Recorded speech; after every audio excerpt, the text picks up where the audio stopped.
시간이 되었습니다.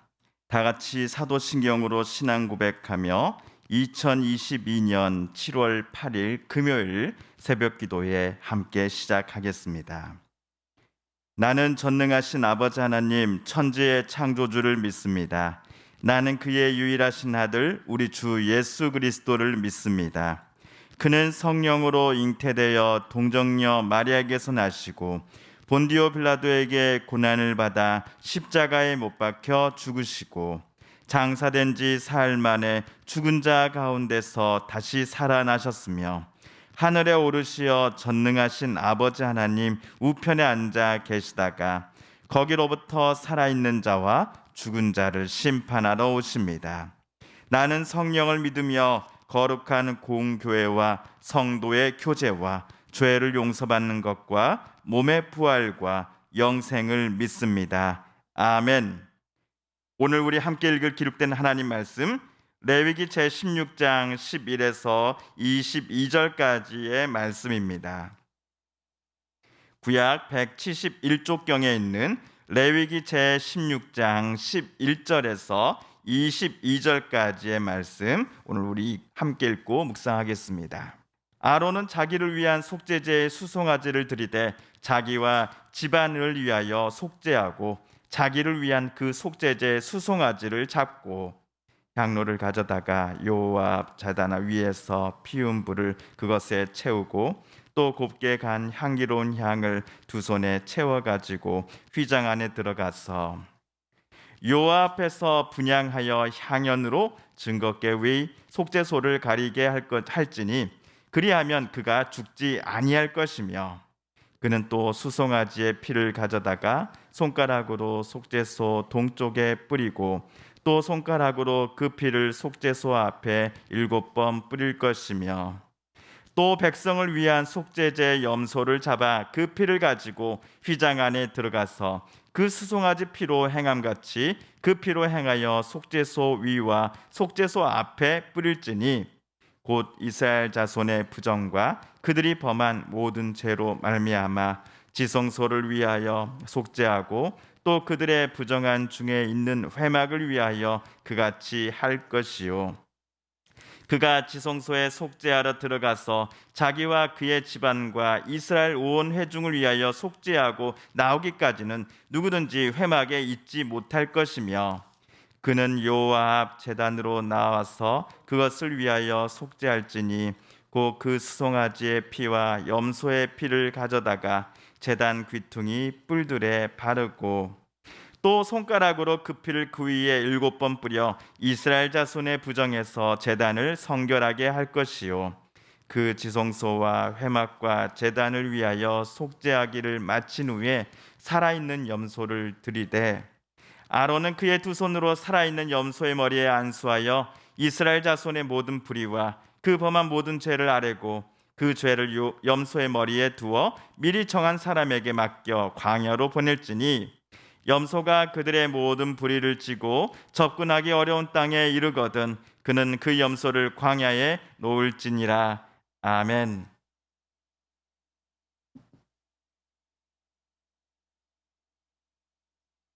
어제 읽은 레위기 16장 1에서 10절까지 해서 하나님께서는 대속죄일 규정을 모세에게 전달하셨습니다.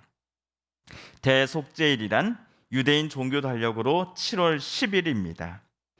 이날 1년에 딱 한 번 그것도 대제사장만이 하나님의 언약궤가 보관되어 있는 회막안 지성소 안에 들어갈 수 있었습니다. 이날의 대제사장은 본인은 물론이고 이스라엘 민족 전체의 죄를 하나님 앞에 용서받기 위한 제사를 드립니다. 그리고 성막의 기구들의 정결함을 위한 예식도 이날 함께 행합니다. 어제 읽은 본문에서는 하나님께서 모세를 통해 대제사장 아론이 대속죄일을 어떻게 준비하고 진행할 것인가에 대한 세부적인 사항들을 말씀해 주셨습니다. 그리하여 아론이 어제 모세를 통해 전달받았던 대속죄일 준비 사항들을 그대로 오늘 실행에 옮기고 있으니 그 장면이 오늘 우리가 읽은 본문에 기록되어 있습니다. 대속죄일 당일 아론은 제일 먼저 속죄제 송아지를 도살합니다. 이 수소를 도살하는 것은 아론 본인과 그의 집안의 죄를 속하기 위해서입니다. 오늘 대속죄일은 아론이 하나님의 언약궤가 보관되어 있는 지성소 안으로 들어가는 날이지요.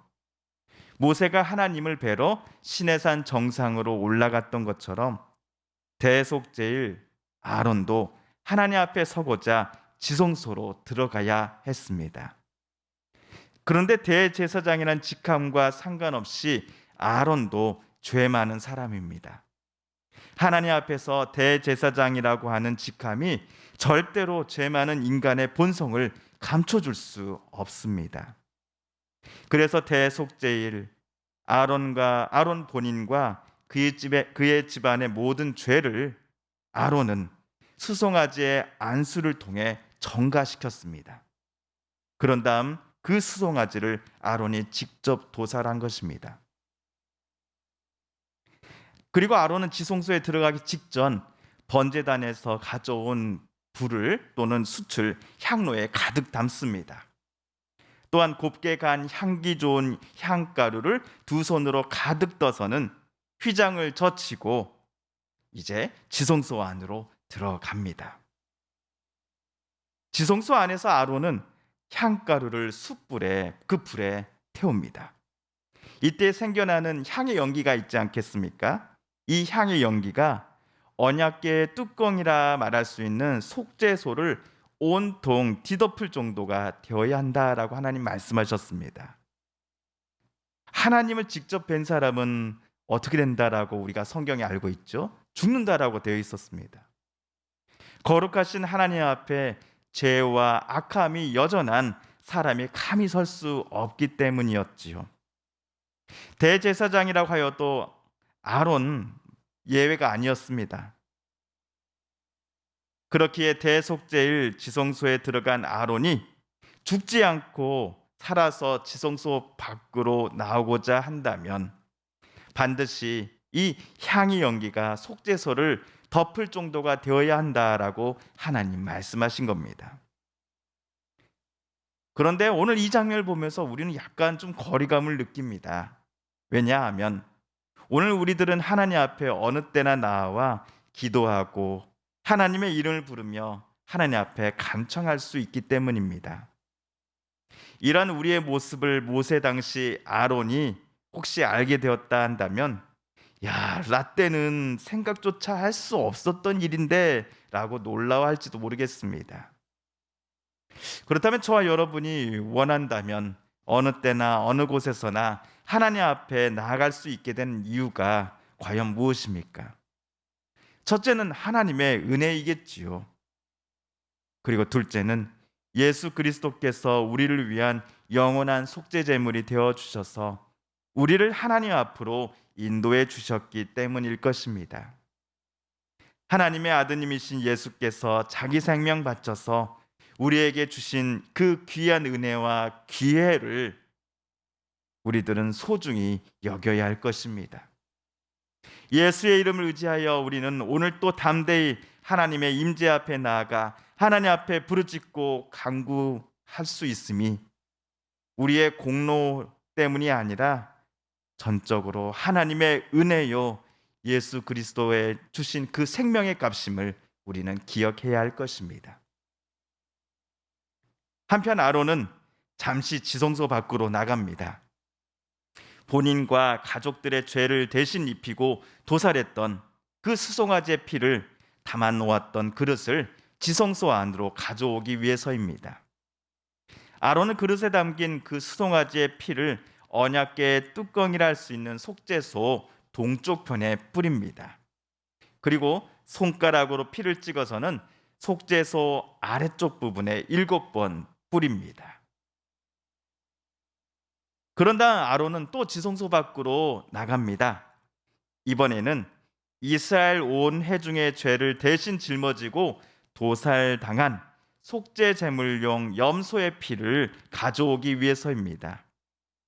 염소의 피가 담긴 그릇을 지성소 안으로 가져온 아론은 앞에서 송아지 떼와 똑같이 속죄소 주변에 피를 뿌립니다. 아론 본인의 속죄를 위한 수송아지의 피와 이스라엘 전체 회중의 속죄를 위한 염소의 피가 차례대로 지성소한 속죄소 주변에 뿌려졌습니다. 두 가지 이유 때문이다라고 하나님 말씀하셨습니다.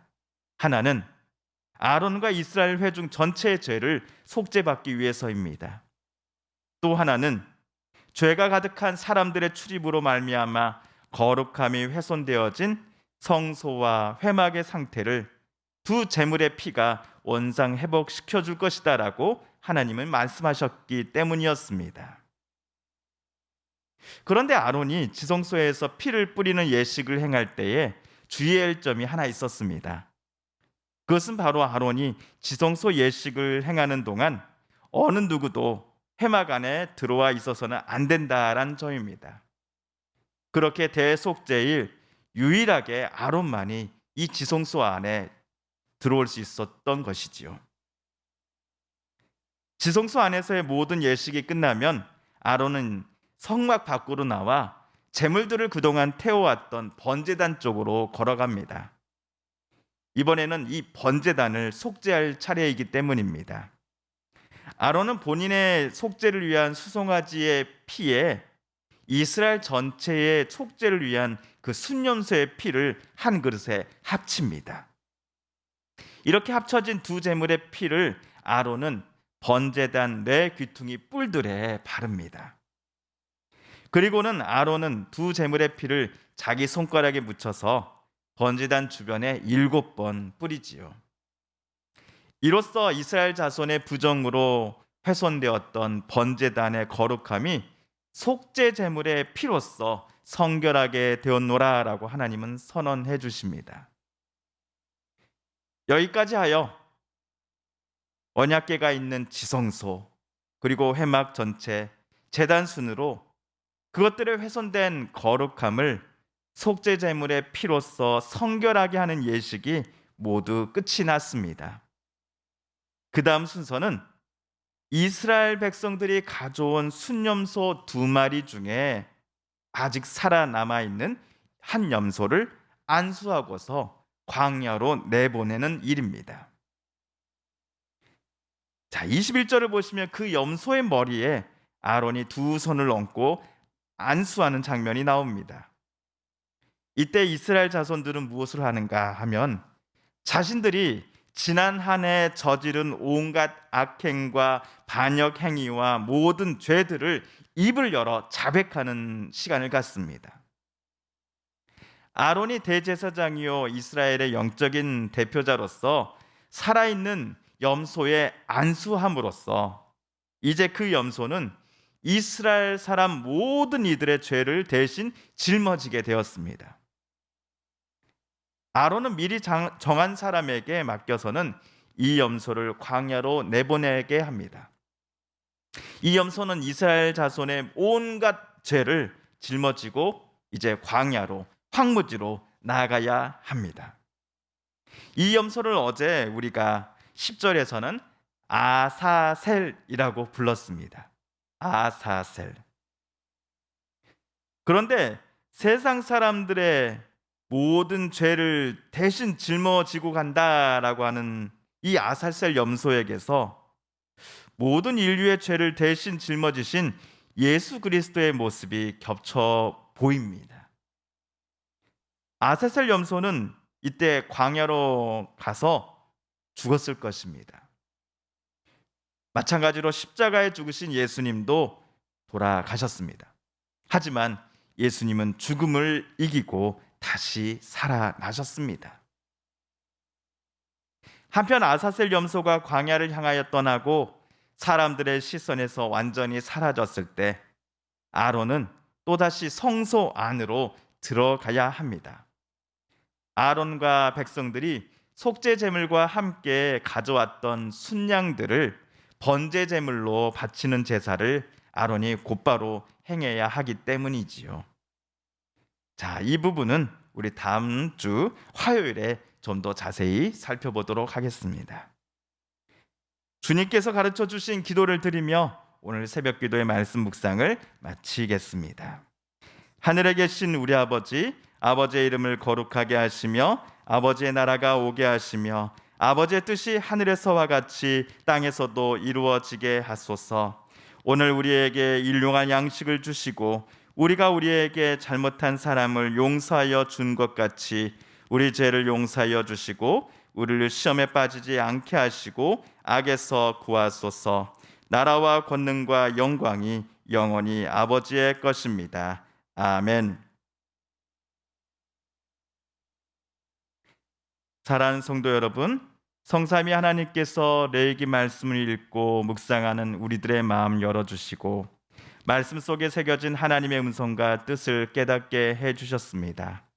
오늘 우리가 깨닫고 다짐한 바대로 살아가게 해달라고, 또한 우리가 하나님 앞에 나아가 기도하고 또 간구하며 부르짖으며 또 하나님 앞에 위로와 평안을 얻음이 하나님의 은혜요 또한 예수 그리스도의 생명의 값임을 기억하며 하나님 앞에 오늘 또 예수의 이름을 의지하며 담대히 나아가게 해달라고, 또 그것을 기뻐하며 하나님 앞에 간구하는 우리들 되게 하여 주소서라고 이 시간 오늘 우리가 함께 읽은 말씀 붙잡고 기도드리길 원합니다. 우리 성도님들과 가족들 중에 하나님의 고쳐주심과 또 일으켜 세워주심을 놓고 간절히 기도하는 분들이 계십니다. 하나님 고쳐주소서, 하나님 치료하여 주소서. 마지막으로 오늘 우리가 가지고 나오는 간절한 기도 제목 하나님께 아뢰며 하나님의 은혜의 보좌 앞으로 우리 더 가까이 나아가겠습니다. 함께 기도합니다.